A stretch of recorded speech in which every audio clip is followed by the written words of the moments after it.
अस्सलाम दोस्तों, इनसाइड भी मौजूद अगर में खुश आमदीद। लेकिन अब इशारे मिल रहे हैं कि 5 अगस्त से 18 अगस्त के दरमियान भारत की तरफ से कोई नई मुहिम जोई हो सकती है। इस हवाले से चंद खबरें पाकिस्तान और भारत दोनों के डिप्लोमेटिक सर्कल्स में चल रही हैं और ख़ास तौर पर हाल ही में भारत की तरफ से उठाए जाने वाले चंद इक़दामात इन खदशात को तक़वियत देते हुए नज़र आ रहे हैं, जिनमें भारत की बर्री फ़ौज की मुसलसल इंटरनेशनल बॉर्डर वर्किंग बाउंड्री और LOC पर जंगी मशकें, भारतीय एयरफोर्स की खुसूसी वॉर ड्रिल्स और ख़ास तौर पर इलेक्ट्रॉनिक वॉरफेयर की तरबियत हासिल करना और उसको इन ड्रिल्स में अप्लाई करने की कोशिश करना, भारत के मिसाइल तजुर्बात और ख़ास तौर पर ब्रह्मोस मिसाइल की रेंज और उसकी स्पीड में इजाफा करने के इक़दामात, LOC पर मज़ीद फ़ौज की तैनाती के साथ साथ दिल्ली समेत कई शहरों में जंग की सूरत हाल की ड्रिल्स, जिसके अंदर ब्लैकआउट और दीगर इक़दामात शामिल हैं, वो तमाम किए जा रहे हैं। और ये तमाम इक़दामात महज आई वॉश करार नहीं दिए जा सकते और इन इक़दामात का वाज़ेह मकसद ये नज़र आ रहा है कि भारत के अंदर कोई नई सोच पनप रही है, कोई नया मंसूबा तश्कील दिया जा रहा है। कैसे और क्यों, ये एक इम्पॉर्टेंट सवाल है। आए इसका जायज़ा लेते हैं। सबसे पहले जायज़ा लेते हैं भारत के वज़ीर-ए-आज़म नरेंद्र मोदी के फैसला साजी के पैटर्न का, ख़ास तौर पर पाकिस्तान और भारत के तनाज़ात और ताल्लुकात के तनाज़ुर में। फिर देखते हैं कि इस पैटर्न के तहत नरेंद्र मोदी कौन से इक़दामात उठा सकता है और 5 और 18 अगस्त के दरमियान का वक्त किस वजह से अहमियत का हामिल है। अगर आप भारतीय वज़ीर-ए-आज़म नरेंद्र मोदी के पैटर्न का जायज़ा लें तो वो आपको इस एक्सट्रीमिस्ट नज़र आएगा। बतौर वज़ीर आला गुजरात और वहाँ पर होने वाले मुस्लिम कुश फसादात से लेकर आज तक भारतीय वज़ीर-ए-आज़म की अंदरूनी पॉलिसी ख़ास तौर पर मुस्लिम दुश्मनी बल्कि अक़लियतों के ख़िलाफ़ इम्तियाज़ी सलूक पर मबनी नज़र आती है। इस हवाले से बतौर वज़ीर-ए-आज़म उन्होंने कई कवानीन भी मुतारफ़ कराए, जिनमें शहरियत का कानून, नेशनल रजिस्ट्रेशन ऑफ सिटीज़न, गाँवकुशी और लिंचिंग, जो मुसलमान जो हैं वो अपने ईद उल अज़हा के ऊपर कुर्बानियाँ करते हैं, उसके साथ साथ तालीमी और माशी पॉलिसियाँ, ये वो तमाम इक़दामात हैं जिसमें इम्तियाज़ी सलूक जो है मुसलमानों और अक़लियतों के ख़िलाफ़ नुमाया नज़र आता है। लेकिन जब पाकिस्तान और कश्मीर का ज़िक्र आए तब नरेंद्र मोदी की पॉलिसीज़ के अंदर और ज़्यादा इंतहा पसंदी और एक्सट्रीमिज़म नज़र आता है। यही वजह है कि 2016 से लेकर 2025 के दरमियान हमें मुसलसल भारतीय वज़ीर-ए-आज़म के रवैये के अंदर सख्ती नज़र आई। 2016 हो, 2019 हो या 2025, ये तीनों जो मैंने आपके सामने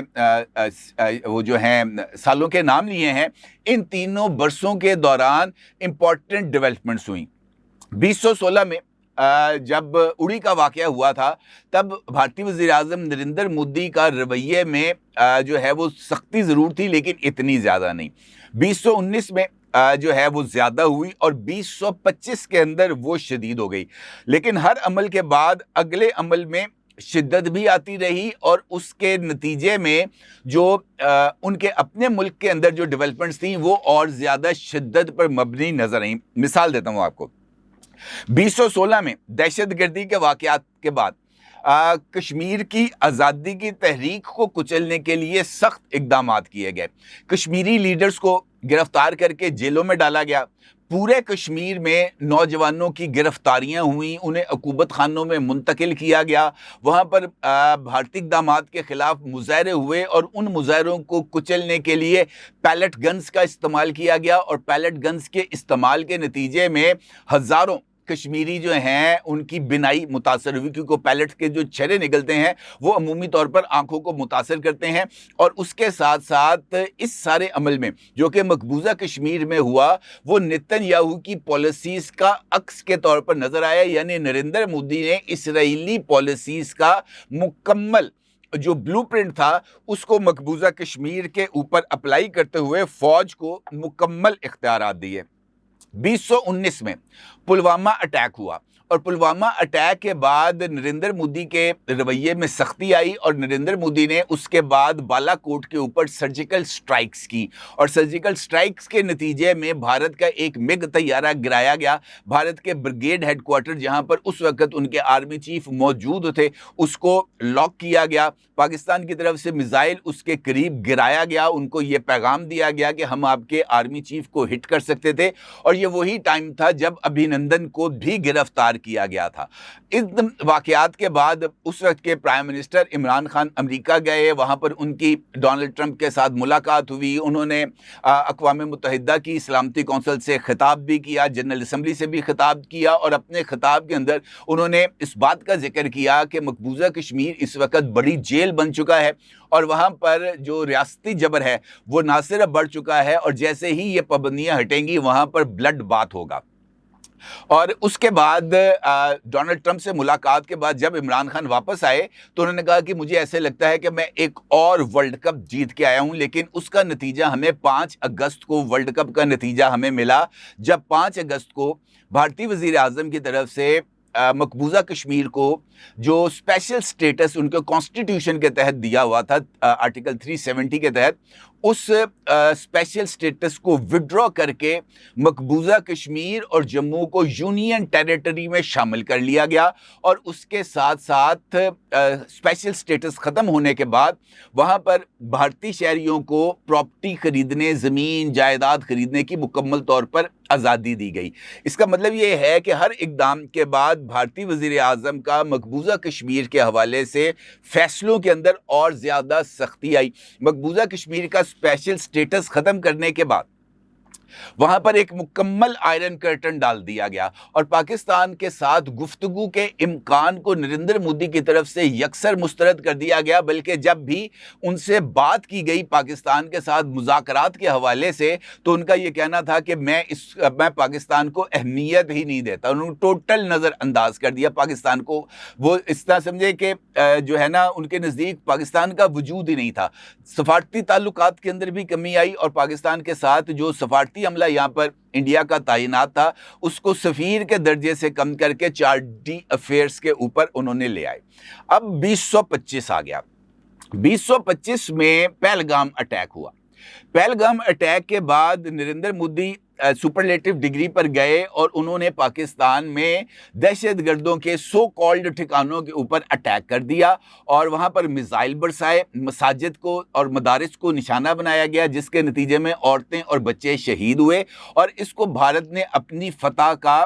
جو ہے نا نمونے کے طور پر پیش کیا۔ اس کے بعد جھڑپیں دونوں ملکوں کے درمیان جاری رہیں، کنٹرول لائن پر کشیدگی بڑھی۔ اس کے بعد 9 مئی کو بھارت کی طرف سے ایک اور اٹیک پاکستان پر کیا گیا، اور پاکستان کی مختلف ایئر بیسز کو نشانہ بنایا گیا، جس کے بعد پاکستان نے فتح 1 اور فتح 2 جو میزائل ہیں وہ برسائے، اور بھارت کے جو تقریباً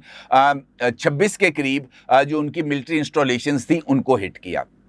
اب اس کے بعد یہ اعلان سامنے آیا کہ آپریشن سندور جو انہوں نے 6 مئی کو شروع کیا تھا وہ ختم نہیں ہوا، بلکہ اس میں ایک پاز آیا ہے، اور یہ دوبارہ شروع ہوگا۔ اور اس وقت سے لے کر اب تک بھارت نے اگریسولی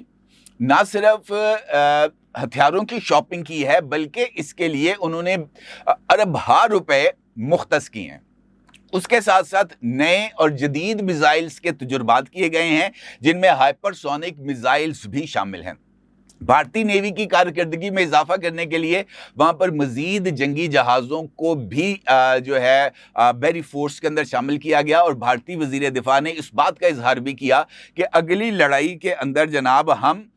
جو ہے وہ اپنی نیول فورسز کو بھی حرکت میں لے کے آئیں گے۔ اب موجودہ حالات کے اندر، جس سے میں نے آپ سے گفتگو کے آغاز میں کہا کہ بھارتی وزیر اعظم کا یہ جو فیصلہ سازی کا پیٹرن ہے یہ اب اس حوالے سے آگے بڑھتا ہوا نظر آئے گا، اور خاص طور پر امریکی پریزیڈنٹ ڈونلڈ ٹرمپ کی طرف سے اس بات کے اعتراف جس میں انہوں نے پاکستان کے موقف کی توثیق کی ہے کہ 6 اور 7 مئی کو پاکستان نے پاکستان پر میزائل برسانے والے جو انڈین طیارے تھے ان کو مار گرایا، اور امریکن پریزیڈنٹ نے 5 طیارے مار گرائے جانے کی تصدیق کی۔ اب اس کے بعد بھارت میں نریندر مودی کے اوپر پریشر بلڈ ہونا شروع ہو گیا، اور कांग्रेस के राहुल गांधी समेत दीगर पॉलिटिकल लीडर्स ने इस बात का मुतालबा किया कि भारत हमसे हकीकत क्यों छुपा रहा है, ये हकीकतें कौम के सामने लाई जानी चाहिए। अब जो इस वक्त की सूरत हाल है, नरेंद्र मोदी के इसी फैसला साजी के पैटर्न को देखते हुए दो चीज़ों को हम अंदाज़ा लगा सकते हैं, क्योंकि भारतीय मीडिया में मुख्तलिफ वो जर्नलिस्ट जिनको खुद भारतीय अवाम गोदी मीडिया कहते हैं, जो भारतीय हुकूमत के करीब तरीन समझे जाते हैं, वो अपने टीवी टॉक शोज़ के अंदर मुसलसल इस बात का इजहार कर रहे हैं कि अगस्त आ रहा है और इस मौसम बरसात में पाकिस्तान को सबक सिखाया जाएगा। और वो मुसलसल इस बात का इजहार कर रहे हैं कि 5 अगस्त से 18 अगस्त के दरमियान कुछ नई चीज़ें डेवलप होने जा रही हैं और उन नई चीज़ों के डेवलप होने के बाद जो सिचुएशन है इस रीजन की, वो मुकम्मल तौर पर तब्दील हो जाएगी। अब अगर मैं आपसे ये कहूँ कि इक़दामात भारत कौन से ले सकता है, तो 2 इक़दामात हैं जो बज़ाहिर नज़र आते हैं कि ये इक़दामात लिए जा सकते हैं। एक, पाकिस्तान के साथ जिस तरीके से उन्होंने इस वक्त मिलिट्री बिल्डअप किया हुआ है, जिस तरीके से वो मशक़ें कर रहे हैं, जिस तरीके से हथियार ख़रीदे जा रहे हैं, जिस तरीके से मिसाइल तजुर्बात किए जा रहे हैं, जिस तरीके से ब्रह्मोस मिसाइल की रेंज, ब्रह्मोस मिसाइल की स्पीड यानी 2 मैच से बढ़ाकर 15 मैच तक लेके जाना, ये इस बात की तरफ इशारा है कि ये एक और अटैक की मंसूबाबंदी की जा रही है। अलबत्ता मुझे 5 से 18 अगस्त के दरमियान पाकिस्तान पर भारत का हमले के इम्कानात काफ़ी कम नज़र आते हैं, क्योंकि पाकिस्तान पर हमले के लिए भारत, उसकी सबसे बड़ी ख्वाहिश ये होगी कि उसके पास स्टेल्थ तैयारे हों, 5th जनरेशन तैयारे उसके पास मौजूद हों, यानी या तो रफाल की नेक्स्ट जनरेशन भारत खरीदे, या अमेरिका से F-35 ले, या रशिया से Su-57 ले और उसके बाद वो अटैक करे। दूसरा ऑप्शन ये हो सकता है, भारत अगर पाकिस्तान पर हमले करने का इरादा करे तो वो पाकिस्तान की जो तमाम एयर बेसिस हैं उनको हिट करे, और ऐसा करना मुझे आसान नज़र नहीं आता, क्योंकि पाकिस्तान ने माजी में ये जो 9 और 10 मई की दरमियानी शब जब पाकिस्तान पर ब्रह्मोस मिसाइल फायर किए थे, तो उनमें से चंद ब्रह्मोस मिसाइल ही टारगेट्स पर हिट हुए थे, बाकी तमाम दाएं में चले गए थे और पाकिस्तान ने मिसाइल्स के GPS सिस्टम में घुसकर उनको नकारा कर दिया था। अब इस सूरत हाल में एक फुल फ्लेज लड़ाई के इम्कानात मुझे कम नजर आते हैं। अलबत्ता जो पैटर्न है नरेंद्र मोदी का, एक लड़ाई से अगली लड़ाई के वक्फे के दौरान जो क़यामत है वो या तो मुसलमानों पर टूटती है या कश्मीरियों पर टूटती है। अब 370 के तहत जो खसूसी हैसियत थी मकबूजा कश्मीर की, उसको ख़त्म करके ऑलरेडी जो है वो नरेंद्र मोदी ने उनको यूनियन टेरिटरी में शामिल कर लिया है। अब यूनियन टेरिटरी में शामिल होने के बाद जो उसकी हैसियत थी, जिसको ए हैसियत थी, उसको ख़त्म किया गया और मकबूजा कश्मीर को 2 यूनियन टेरिटरीज़ जम्मू कश्मीर और लद्दाख में तकसीम कर दिया गया। ये फैसला भारत के अंदरूनी कानून के तहत हुआ, लेकिन पाकिस्तान और कश्मीरी लीडरशिप ने इसको मुकम्मल तौर पर मुस्तरद कर दिया। इस वक्त इसकी मौजूदा हैसियत जम्मू कश्मीर की अब एक यूनियन टेरिटरी की है, जिसकी एक अपनी असम्बली है, लेकिन मरकज़ी हुकूमत अपने जो लेफ्टिनेंट गवर्नर है उसके ज़रिए इसको बराह रास्त कंट्रोल करती है। मुझे ऐसा लगता है कि इस सारे प्रोसीजर के बाद अब कंट्रोल लाइन के ऊपर जिस तरीके से बिल्डअप किया गया है, भारत कंट्रोल लाइन को एक मर्तबा फिर उसकी हैसियत को चेंज करने की कोशिश करेगा। ये जो सारे का सारा एपिसोड हुआ था 4 रोज़ा, इसमें पाकिस्तान की फ़ौज ने पेशकदमी की थी कंट्रोल लाइन पे, और 4 किलोमीटर से लेकर 12 किलोमीटर तक का एरिया पाकिस्तान ने कब्जे में ले लिया है, और इस वक्त तक भी वो तमाम एरियाज़ पाकिस्तान के कंट्रोल में हैं। और पाकिस्तान की तरफ से इस बात का इशारा भी दिया गया था कि अगर ये जो सीज़ फायर एग्रीमेंट है ये नहीं होता, एक मुकम्मल सीज़ फायर एग्रीमेंट जो कि अभी तक नहीं हुआ,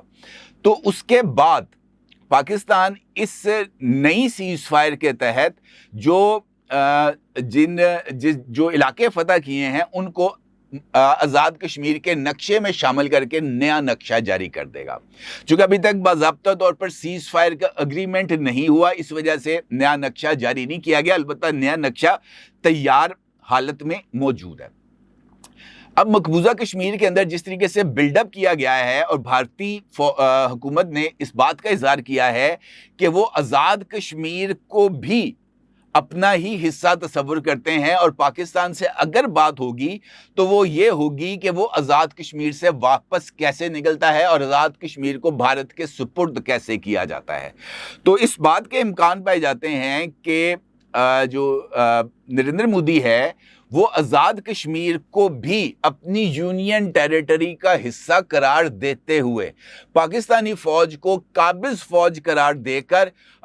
पाकिस्तान को पीछे धकेलने की कोशिश करें, और उसकी बुनियाद पर महज इस एक एरिया में लाइन ऑफ कंट्रोल या वर्किंग बाउंड्री के इर्द गिर्द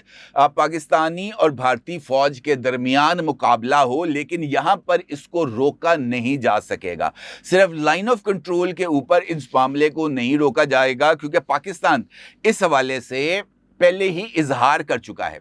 कि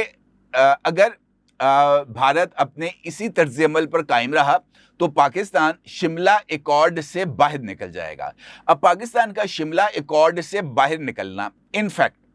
मकबूजा कश्मीर और आज़ाद कश्मीर दोनों के स्टेटस को यकसर तब्दील कर देगा, क्योंकि पाकिस्तान का शिमला मुआहदे से बाहर निकलने का मतलब ये होगा कि वो मामला जो पहले दो तरफा था शिमला एग्रीमेंट के तहत, वो दोबारा इंटरनेशनल फोरम पर चला जाएगा और अक़वाम मुत्तहिदा की करारदादें दोबारा नाफिजुल अमल हो जाएंगी जो अभी तक हैं, और उन करारदादों के तहत पाकिस्तान एक मरतबा फिर मकबूजा कश्मीर और आज़ाद कश्मीर दोनों के मामले पर अक़वाम मुत्तहिदा की करारदादों पर अमल दरामद का मुतालबा करते हुए प्लिबसाइट का मुतालबा करेगा, और प्लिबसाइट के लिए पाकिस्तान को सपोर्ट हासिल होगी, क्योंकि इस वक्त दुनिया में ये बात जो है वो अंडर डिस्कशन है कि जब तक मसला कश्मीर हल नहीं होगा, दो न्यूक्लियर पावर्स के दरमियान जो कशीदगी है ये दुनिया के अमन को ख़तरे में डालती रहेगी। लिहाजा दुनिया की तवज्जो इस वक्त कश्मीर के ऊपर मौजूद है। पाकिस्तान का शिमला मुआहदे से निकल जाने का दूसरा एस्पेक्ट कंट्रोल लाइन की हैसियत का ख़ात्मा होगा, और कंट्रोल लाइन की हैसियत के ख़ात्मे के बाद ये जो कंट्रोल लाइन है ये महज एक सीज़ फायर लाइन में तब्दील हो जाएगी, और सीज़ फायर लाइन में आगे पीछे होने का अमल जारी रहता है। अब नरेंद्र मोदी इस सारे चक्कर के अंदर पाकिस्तान को इस मर्तबा उकसा कर अपने खिलाफ लाकर खड़ा करना चाहता है, और यही वजह है कि मुख्तलिफ जगहों पर हमें फॉल्स फ्लैग ऑपरेशन मकबूजा कश्मीर के अंदर अमरनाथ यात्रा या दीगर मुकामात पर इसके इम्कानात नज़र आ रहे हैं। और जिस तरह मैंने आपसे गुजारिश की कि मुख्तलिफ जगहों पर यह राय पाई जा रही है कि 5 से 18 अगस्त के दरमियान जो ऑप्शंस हैं वो कश्मीर के स्टेटस में तब्दीली यानी यदि आज़ाद कश्मीर को जो है वो शामिल करना यूनियन टेरिटरी में और उसका दावा करना, और फिर पाकिस्तान को काबिज़ फ़ौज करार देकर उसमें से बाहर निकालने की कोशिश करना, ये एक एस्पेक्ट है। लेकिन इसकी बुनियाद पर जो लड़ाई है वो महज कश्मीर तक महदूद नहीं रहेगी। दूसरा, जिस तरह मैंने आपसे गुजारिश की है कि सियासी पहलुओं में कश्मीर के अंदर जो पॉलिटिकल लीडर का स्टेटस है मुझे उसमें भी कुछ तब्दीलियां आती हुई नज़र आ रही हैं, और मुझे ऐसे लगता है कि कश्मीर के अंदर वो तमाम तंजीमें जो कि हकीकी मानों में हुर्रियत कॉन्फ्रेंस या दीगर जो कश्मीरी अवाम की रिप्रेजेंट करती हैं उनको उसके हवाले से भी कुछ इक़दामात लिए जाएंगे। और 5 अगस्त को ये बात आपको ज़हन में रखनी चाहिए कि 5 अगस्त को भारत की पार्लियामेंट का इजलास भी होने जा रहा है, और इस हवाले से भारत की जो पॉलिटिकल लीडरशिप है वो इस बात का इजहार कर रही है कि इस इजलास के अंदर कुछ और डेवलपमेंट्स भी हो सकती हैं। लिहाजा जो गेम है इस वक्त वो मुझे अब ज़रा थोड़ी सी कशीदगी की तरफ जाती हुई नज़र आ रही है, और इस सारे अरसे के दौरान 5 से 18 अगस्त के दौरान कुछ ऐसी डेवलपमेंट्स हो सकती हैं जो इस रीजन के अंदर एक मरतबा फिर जो कशीदगी है या जंग की सूरत हाल है उसको क्रिएट करने का सबब बन सकती है, ख़ास तौर पर अगर कश्मीर के अंदर किसी तरह की और कोई छेड़छाड़ करने की कोशिश की गई تو اپنے ضرور اظہار کیجیے گا. آپ کا بہت شکریہ. اللہ حافظ.